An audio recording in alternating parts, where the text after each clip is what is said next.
ನಾನು ಮದುವೆಯಾಗಬೇಕಾಗಿರೋನು ನೀನು ಇಷ್ಟಪಟ್ಟಿರುವೆಯಾ?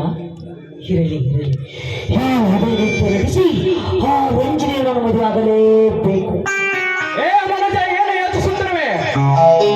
ಹೇಳಿಲ್ಲ ಉದಯ್, ನಿಮ್ಮಿಬ್ಬರನ್ನು ಯಾವ ರೀತಿ ಒಂದುಗೂಡಿಸಬೇಕೆಂದು ಯೋಚನೆ ಮಾಡ್ತಾ ಇದ್ದೆ. ನೋಡು ಮನಜ, ನಮ್ಮ ವಿಷಯ ರೂಪಗಳನ್ನು ತಿಳಿಸಿ ನಮ್ಮಿಬ್ಬರನ್ನ ಒಂದುಗೂಡಿಸಿದರೆ ನಿನ್ನ ಋಣ ಯಾವ ಜನ್ಮದಲ್ಲಿ ಮರೆಯುವುದಿಲ್ಲ. ಉದಯ್, ನಿಮ್ಮಿಬ್ಬರನ್ನು ಒಂದುಗೂಡಿಸಿದ ಇದರಿಂದ ನನಗೇನು ಲಾಭ? ಲಾಭ ನಿನಗ ಎಷ್ಟು ಹಣ ಬೇಕು ಕೇಳು, ನಾನು ಕೊಡುತ್ತೇನೆ. ನನಗೆ ಹಣ?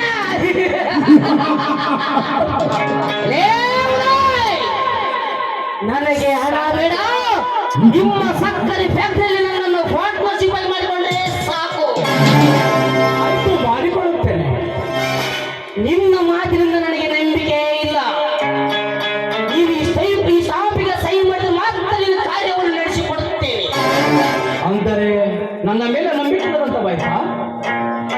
ವ್ಯವಹಾರದಲ್ಲಿ ನಂಬಿಕೆ ಎನ್ನುವುದಿಲ್ಲ ಈ ಮನುಷ್ಯನ ಜೀವನದಲ್ಲಿ. ನಿನಗೆ ರಂಜನೆ ಬೇಕಾದ್ರೆ ಸಹಿ ಮಾಡು, ಇಲ್ಲವಾದರೆ ನಾನು ಬರುತ್ತೇನೆ. ಆಯ್ತು, ಕೊಡು, ಸಹಿ ಮಾಡುತ್ತೇನೆ. ಉದಯ್, ಆ ರಂಜಿನ ರಕ್ತ ಪಕ್ಷ ರಂಜಿಸಿ ನಿನ್ನ ಕೈಗೆ ಒಪ್ಪಿಸುತ್ತೇನೆ. ಆ ರಂಜಿನಿ ನನ್ನನ್ನು ಮದುವೆ ಮಾಡಿಕೊಳ್ಳಲು ಒಪ್ಪದಿದ್ದರೆ ನಾನಿರುವಾಗ ನಿನಗೆ ಏಕೆ ಭಯ? ಒಂದು ವೇಳೆ ರುದ್ರೇಗೌಡ ಅಡ್ಡ ಬಂದರೆ ನಿಮ್ಮಂತ ಹಳ್ಳಿ ಸಿಗುವುದೇ ಅಪರೂಪ. ಅಪರೂಪ. ನಿಮ್ಮಿಬ್ಬರು ನಾನು ಒಂದು ಮಾಡ್ತೇನೆ. ಸಂತೋಷನ? ಸಂತೋಷ ವಿಸ್ತಾರ ಮನಜ, ಸಂತೋಷ. ನಿನ್ನಂತ ಪ್ರಾಣ ಪ್ರೇತಿ ಸಿಕ್ಕಿದ್ದು ಅಪರೂಪ. ಅಂದ ಹಾಗೆ ನನ್ನ ಪ್ರೇಸಿ ಊರಿಗೆ ಯಾವಾಗ ಬರುತ್ತಿದ್ದಾಳೆ? ಮುಂದಿನ ತಿಂಗಳಲ್ಲಿ ಬರುತ್ತಿದ್ದಾಳೆ. ಹಾಗಾದರೆ ಆದಷ್ಟು ಬೇಗ ವಿಷಯ ತಿಳಿಸು. ನಿನ್ನ ವಿಷಯ ಇವತ್ತೇ ಗೌಡರಿಗೆ ತಿಳಿಸುತ್ತೇನೆ. ಅವರು ಬಹಳ ಸಂತೋಷ ಪಡುತ್ತಾರೆ. ಆಯ್ತು ಮನುಜ, ನನ್ನದು ಬೆಂಗಳೂರಲ್ಲಿ ಕೆಲಸ ಇದೆ, ನಾನೆಲ್ಲ ಹೋಗಿ ಬರುತ್ತೇನೆ. ಉದಯ್, ಬೆಂಗಳೂರಿಗೆ ಹೋಗಿ ಯಾವಾಗ ಬರ್ತೀರಾ? ನಾಳೆ ಬರುತ್ತೇನೆ ಮನುಜ. ಉದಯ್, 1 ಮಿನಿಟ್ ಉದಯ್. ನಾಳೆ ಪಲ್ಲವಿ ಮತ್ತು ಪ್ರತಿಕನ ಮದುವೆ. ಸರಿಯಾದ ಸಮಯದಲ್ಲೇ ಬಂದು ಬಿಡು. ಆಯ್ತು ಮನುಜ, ನಾನು ಹೋಗಿ ಬರುತ್ತೇನೆ.